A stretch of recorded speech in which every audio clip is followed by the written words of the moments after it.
40 lat. My, kiedy mieliśmy 40 lat, to się kończyła epoka PRL. I tam jest zakorzeniona nasza pamięć właśnie tego wczesnego wieku dojrzałego. Kiedy patrzymy na to z dzisiejszej perspektywy, no to widzimy ten kolosalny postęp, który się dokonał, o którym obaj rozmówcy, mówiąc o Polsce, się wypowiadali. Przy czym ja go oczywiście nie kwestionuję. Ja wiem, tylko to nie jest kwestia kwestionowania lub nie, to jest kwestia przeżywania, doświadczania. My tego doświadczamy, mówię o blisko 80-latkach, cały czas jako czegoś wspaniałego, co się w naszym życiu zdarzyło, a wasze pokolenie i tym bardziej pokolenie jeszcze młodsze, które w tym wyrosło, traktuje to jako normalne, nic nadzwyczajnego, żadnej propozycji specjalnej tu dla nas nie ma i wtedy przychodzą młodzi ludzie z piwem i mówią, będzie fajnie. Przepraszam, proszę mi wybaczyć tę uwagę, nie chciałbym absolutnie zdominować tymi opowieściami tej dyskusji, ale może spróbujmy się zmierzyć z tym populizmem. Czy w ogóle jeszcze będziemy mogli mówić o demokratycznej polityce ekonomii w połączeniu, czy my już musimy przygotować się, czy wziąć, po prostu kalkulować za każdym razem, że odpowiedzi na wiele pytań mają być krótkie, tak jak krótki jest przekaz w platformach społecznościowych. Odpowiedzi mają być jednoznaczne, stanowcze, a z szacunkiem do wszystkich tutaj siedzimy i Państwa słuchających pogłębiona dyskusja ekonomii, być może, nie chciałbym powiedzieć, że są przyszłością, bo nie zależy mi na tym, belongs to the past. Ale mogą być dla nas poważnym wyzwaniem. Na szczęście jest ECS, który nas zaprosi zawsze i będzie dał możliwość porozmawiania. Hello, James. Sure. It's an absolutely fascinating discussion, and I do think that has been a problem, and that we're not very good at communicating what we really need to think about. And first of all, we're in an age of fantastic disruption, so it's a story really of big technical change. The advances in computing and artificial intelligence are at a pace that has really never been seen before in history. So it's inevitable that we're dislocated by that. And it's not surprising that we can't know in which direction things are going to move.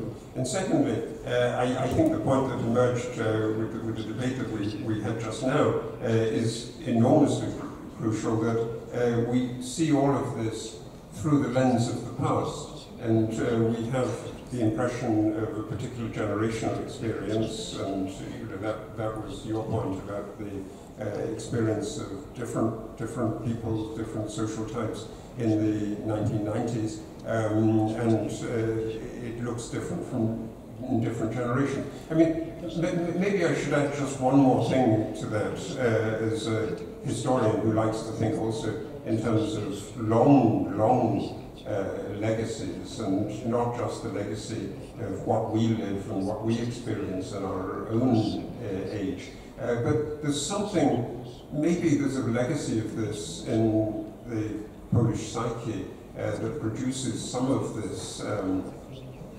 zero-sum thinking, in that for a long time, before the partitions of Poland, before the late 18th century, before the partitions of Poland, Poland was also a very unequal society, and there was a substantial group, maybe 10% of the population,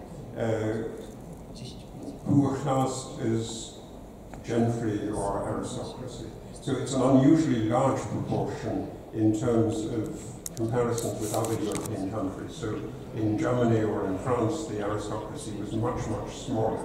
But this aristocracy thought of itself and addressed itself in a different way. And so, you know, I love the way when you introduce things in Poland, you start off by saying Panie, Panowie.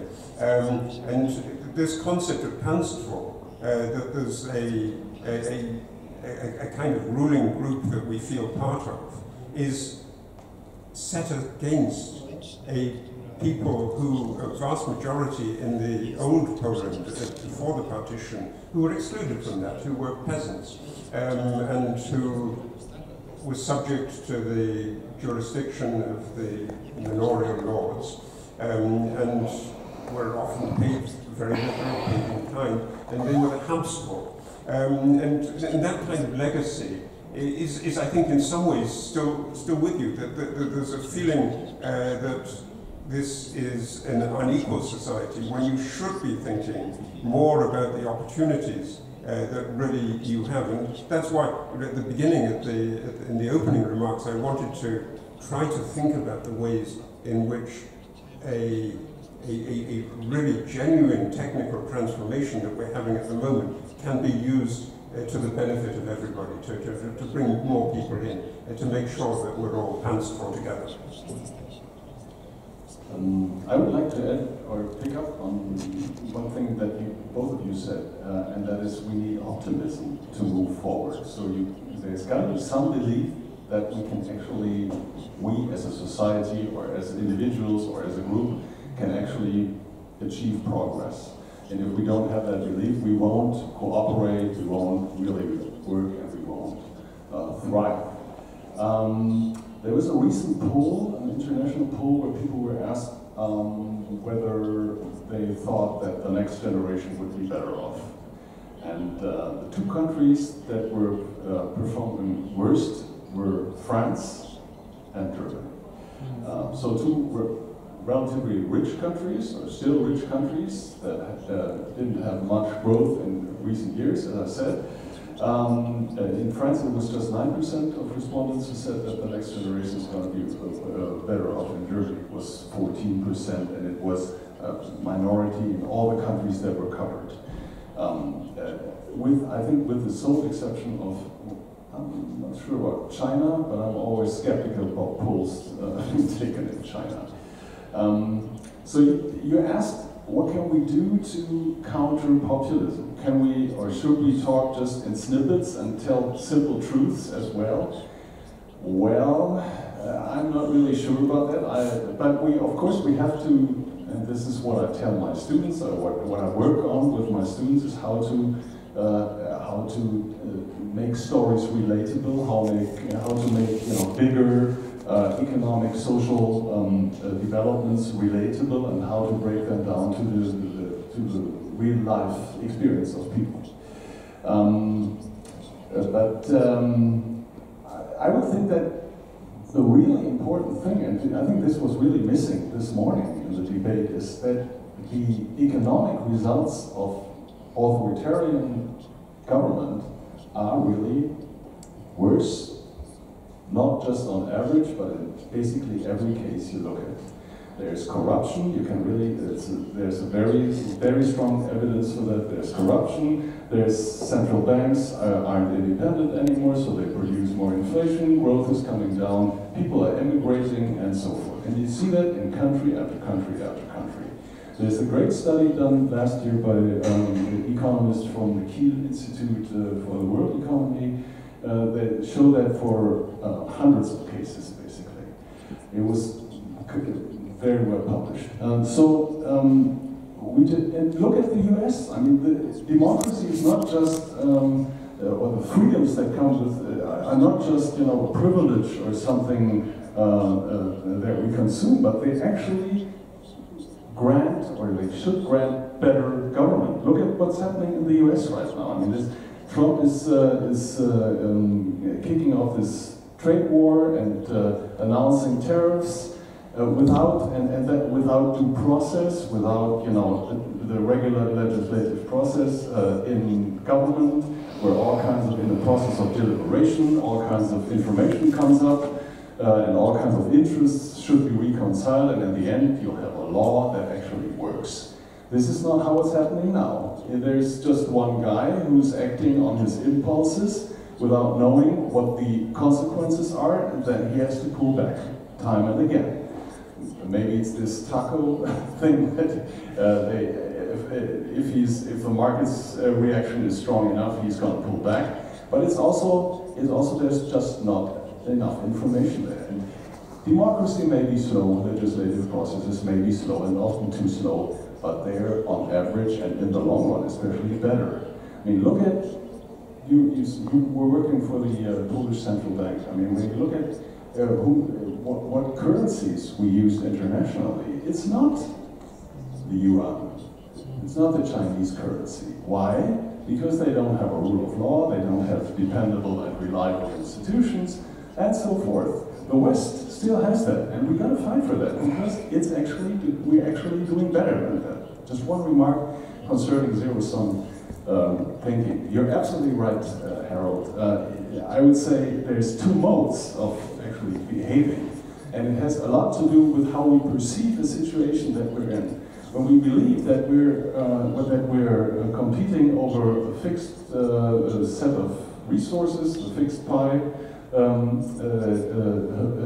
thing, then we tend to be in this mode of, zero-sum thinking, of confrontational thinking. If we think that we can actually achieve something together to enhance our common good, we may be able to cooperate. And this is actually what we want. We want a cooperative society where people make concessions because they know we together have a long-term perspective. Once that goes missing because we're pessimistic and because, zero growth is actually feeding into zero-sum thinking, this is really hard to achieve. So what should journalism do? I don't know. Be critical, of course, skeptical, but don't paint a picture too gloomy and dramatize things so that they look worse than they actually are. So, if I could just pick that up, you wanted us to make some kind of very, very dramatic, brief phrase that would transform the debate. And it seems to me that there is something like that has just come up in the US debate.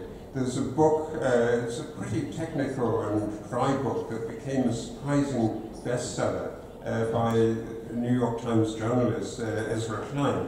And the title of it is Abundance. And the suggestion is that it's exactly abundance that you need to do in order to generate this feeling of social coherence. Only if you have abundance, if you have a feeling of abundance, can you do that? And so, I mean, that's I think, exactly the answer to Henrik's question. What do we need to think about? We need to think about what will produce an abundant society when we don't then compete for scarce resources. Abundance is the word, just one word, abundance. Ja myślę tak, że Henryk, mówiąc o tym, jak pesymistyczne są oceny co do tego, jaki będzie los kolejnych pokoleń, w jakiś sposób odpowiedział, czy miał wyjaśnienie w stanie aktualnym, prawda? Dlatego, że obserwacja właśnie tego braku wzrostu napięć prawdopodobnie generuje te pesymistyczne oceny co do przyszłości, prawda? I w jakimś sensie, słuchając, ja się zastanawiałem nad tym, czy jesteśmy w stanie sprawić, żeby nastroje uległy poprawie, prawda? Co zrobić, żeby nastroje oczekiwania stały się bardziej optymistyczne. I tu z kolei troszeczkę we wcześniejszej wypowiedzi naprowadził mnie na to pan profesor James, co zresztą też było elementem mojego scenariusza. Mianowicie, czy współczesne, nowoczesne technologie, ty mówiłeś głównie o tym, że wykorzystanie komputera, łączności zdalnej do tego, żeby poprawić sytuację w regionach wiejskich. Ale ja bym to widział szerzej. Czy możemy skierować badania naukowe, niezależnie od tych, które już się toczą, przynajmniej jakąś część.